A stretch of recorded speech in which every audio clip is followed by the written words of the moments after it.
Hey, Mikenificent here. I just saw Dark Phoenix, and I have some opinions about it. Okay, first, I'd like to say some nice things about it. The first act was really good. It was a really strong first act. Everything just fit really well together. Dazzler was there. I like Dazzler. She's one of my favorites. Beast had a decent story arc. I guess so did Professor Xavier.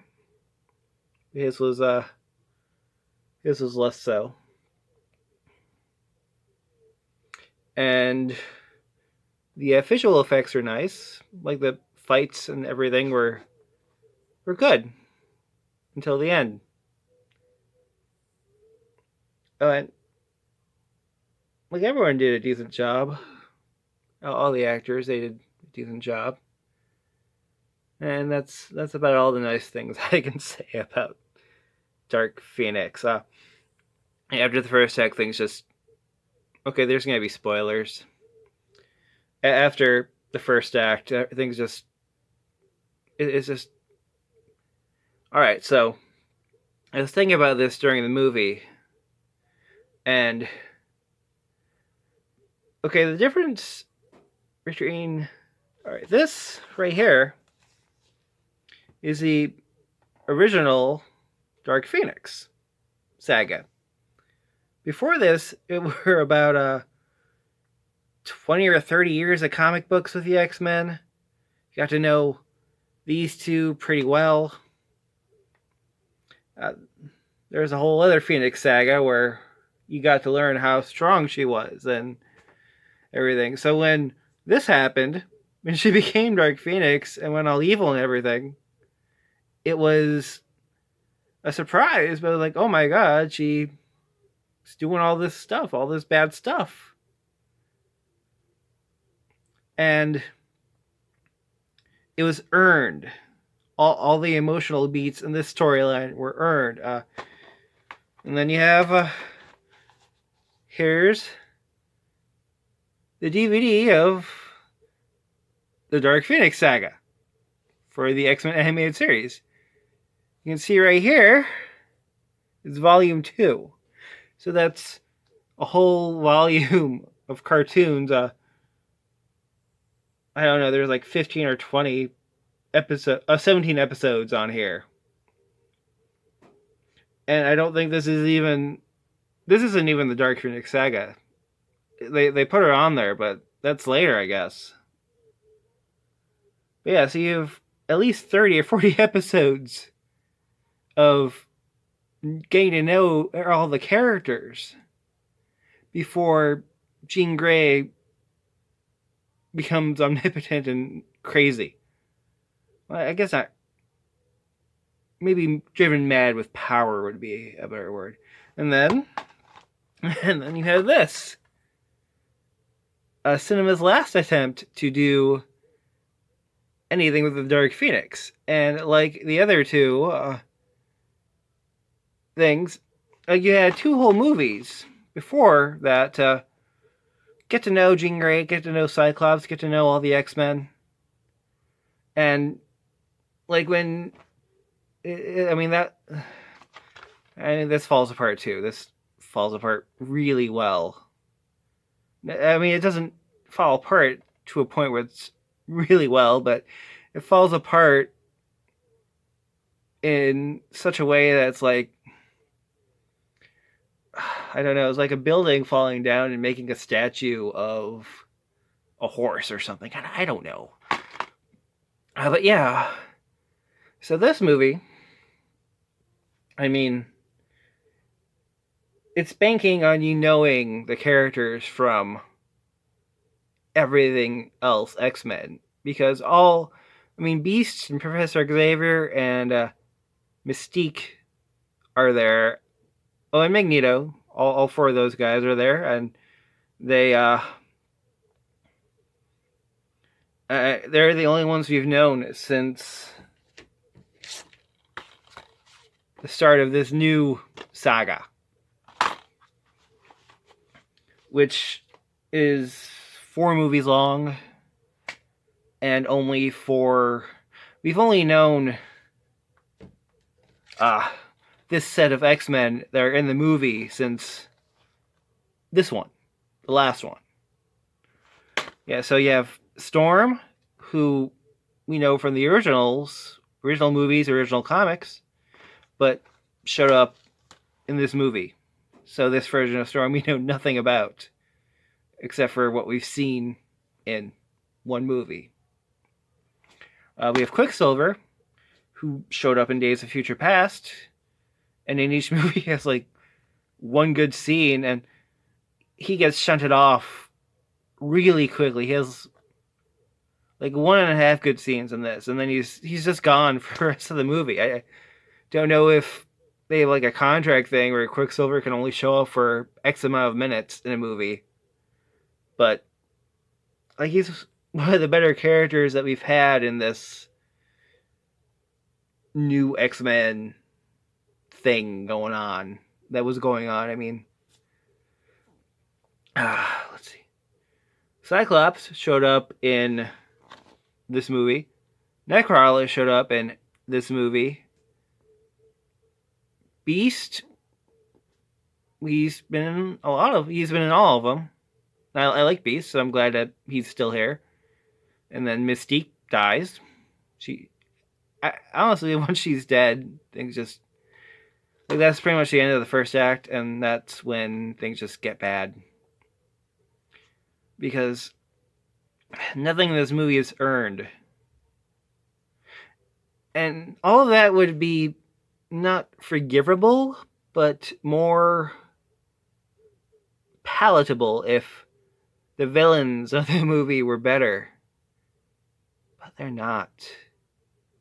Oh, also, Magneto has like a tiny Genosha going on, and when he comes to help the X-Men deal with Phoenix, he brings...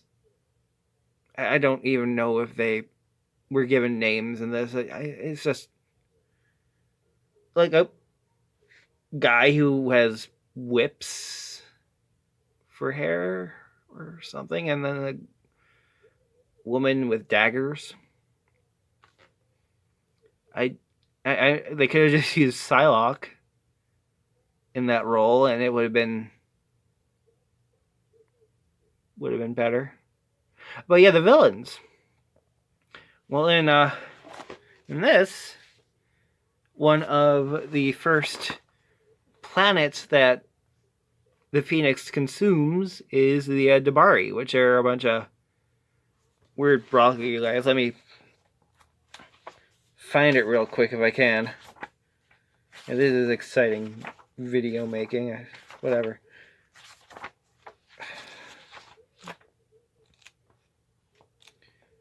Forget.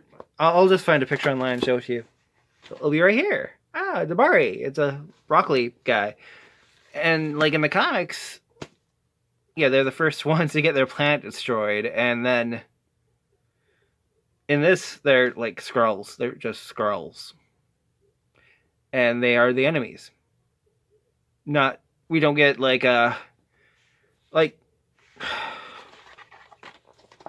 in these, we have Kree and Skrulls and everything being like, oh yeah, we don't like the Phoenix, so we're gonna team up and get the X-Men to fight us on the moon.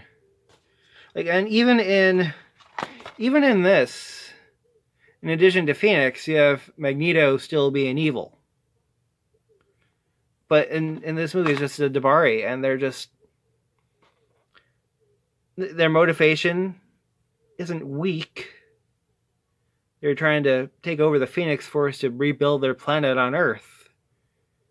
And that's all the motivation they have. And like it's just like 20 people, 20 Dabari fighting the X-Men, and they're just when they first show up, they look kind of like Groot,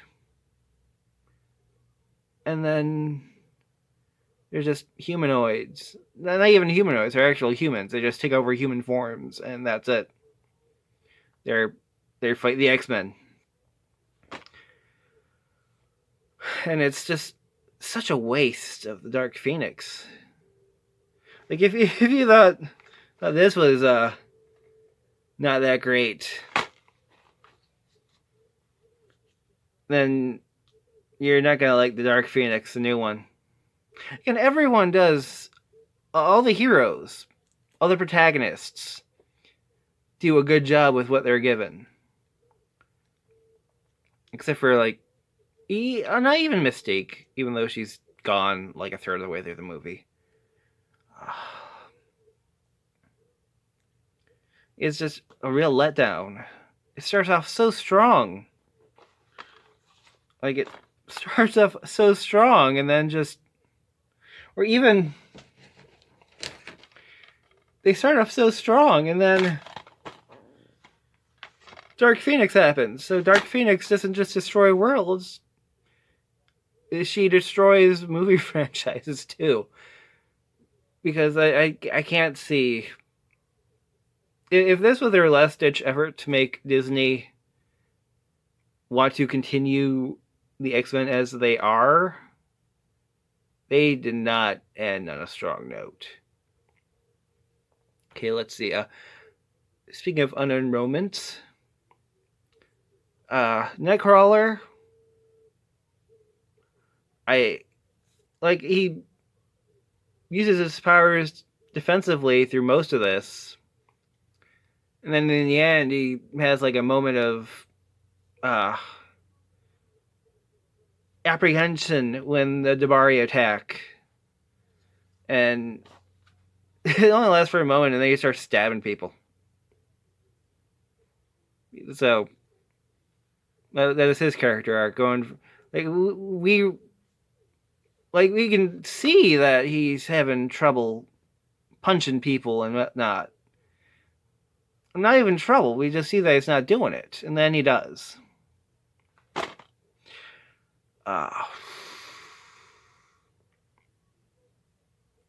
But yeah, the whole thing is just, it's banking on you knowing and liking these characters from other iterations of the franchise and the comics and everything, and it's, even then, these versions of the characters, we don't know them all that well, and the movie doesn't do a good job of telling us why we should like them. They just expect us to, because we've seen them hundreds of times before in other things. So, yeah, I mean, this is a bad way for the X-Men franchise to go out on Fox. If I was, like, they could have at least like thrown in a Deadpool cameo or something. There's just, everything just peters out. Let's see, anything else? Okay, so I don't recommend this movie. If you've seen all the other X-Men movies, you're still gonna see it. I paid like $2 to see it.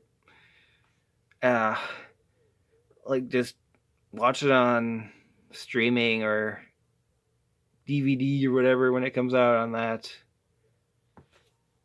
But unless you're able to watch it in a theater cheap, then I wouldn't suggest it. And all the actors do a really good job, and the first act is really strong, and then they waste all of that goodwill. Like, they have Dazzler in there, and then it's just no.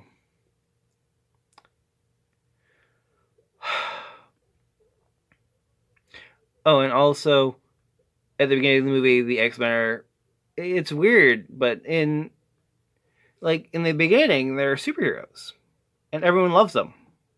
They help save the space shuttle, which is how everything starts off. You saw the trailer, and then like Jean Grey starts being all phoenixy, and then the government's like, nope, we're gonna repeal all the goodwill. We're gonna. It's basically a metaphor for the franchise. Starts off really strong, and then Phoenix happens, and things just go way downhill. Yeah, so if you must see this, do it cheap, free if you can, and that's Mikenificent signing off.